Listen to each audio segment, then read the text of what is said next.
harta yang Allah berikan kepada orang-orang salih. Allah berikan kepada seorang hamba, tapi Allah juga ridho. Ini harta yang pertama, dan nggak banyak harta seperti ini, Bapak. Ada jenis harta yang kedua, harta yang Allah berikan kepada seseorang bukan berarti Allah mencintai, tapi justru karena Allah membencinya. Karena terkadang ketika Allah itu menghukum seseorang tidak melulu dengan sesuatu yang menyakitkannya. Terkadang ketika Allah menghukum seorang tidak melulu dengan sesuatu yang tidak menyenangkan. Terkadang ketika orang itu sudah bengal banget, udah dikasih peringatan masih aja lalai, terkadang Allah berikan hukumnya itu justru memberikan kesenangan. Ustadz, jangan sembarangan ngomong. Benar, Allah yang bilang. Surat apa? Allah berfirman dalam surat Al-An'am ayat 44. Allah firmankan di situ. Allah berfirman, "Falamma nasu ma dzukiru bihi fatahna 'alaihim abwaaba kulli syai' hatta idza farihu bima utu akhadnahum baghtatan fa idahum mublisun." Terkadang kalau ada orang yang sudah dikasih peringatan tapi dia masih lalai.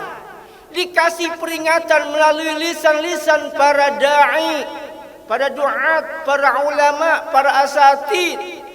Salat wajib dikerjakan 5 waktu, masih aja lalai. Ada nggak yang kayak gitu? Udah tahu wajibnya zakat, masih aja pelit. Sayang, siapa yang nyari? Saya yang capek-capek, saya yang bekerja, kenapa yang keluarin ke orang? Udah dikasih peringatan bahwa puasa di bulan Ramadan hukumnya wajib, masih aja yang berani ngebul di siang hari. Ada nggak? Sudah dikasih peringatan masih lalai. Tapi apa hukuman Allah ya? Fatahna 'alaihim abwaaba kulli syai'. Justru Allah semakin buka semua pintu kesenangan. Dihukum tapi senang. Tuh, ini yang repot, Pak. Kalau dihukum kasih peringatan yang kagak enak, itu kita bisa kadang ingat gitu loh. Oh, ini kayaknya ada yang nggak beres nih, ada yang nggak tepat. Sehingga banyak orang yang mengintrospeksi dirinya, bermuhasabah. Apa sih salah saya? Oh, jangan-jangan ini nih. Ini yang bikin saya mungkin gak seperti ini. Bisa mengintrospeksi. Tapi terkadang ketika dia melakukan sebuah kesalahan, pelanggaran, tapi ternyata Allah berikan kesenangan, ini yang lebih bahaya. Hatta idza farihu bima utu, sehingga ketika dia sudah merasakan gembira terhadap apa yang ia dapatkan, akhadnahum baghtatan, kami siksa secara tiba-tiba. Belum sempat dia bertobat, faidahum mublisun. Ketika itu dia terdiam berputus asa, melongo, Pak. Ya, melongo. Ya. Inilah yang kemudian disampaikan Nabi dalam hadis riwayat Imam Ahmad atau Broni disahihkan oleh para ulama.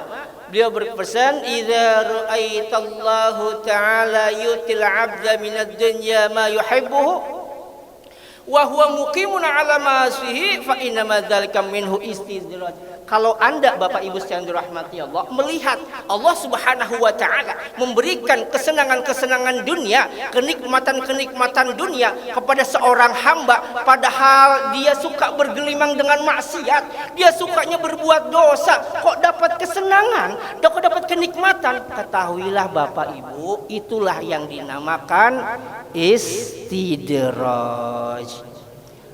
Kenapa? Ada orang nggak pernah sholat, sukanya melanggar syariat, bahkan suka mengumbar aurat, kok terus dapat nikmat? Ketahuilah itu adalah merupakan azab yang kemudian diundur-undur, yang ujungnya akan mengadakan siksa, dan itulah yang dinamakan istidraj. Setiap pelanggaran syariat, berbuat maksiat, kagak pernah sholat, kagak mau tobat, kok terus dapat nikmat, ketahuilah dia akan dimintakan pertanggungjawaban atas setiap nikmat yang diberikan tapi digunakan dalam kemaksiatan. Itulah yang dinamakan istidraj. Ketika sudah dikasih peringatan tapi masih terus lalai, masih bengel baik, masih kagak mau dengerin peringatan-peringatan para asatid.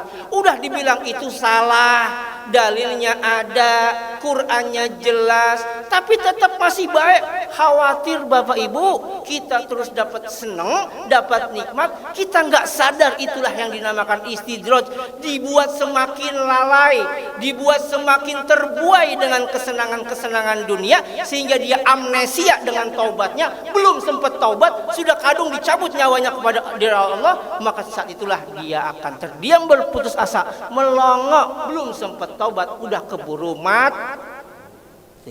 Nauzubillahi min dzalik.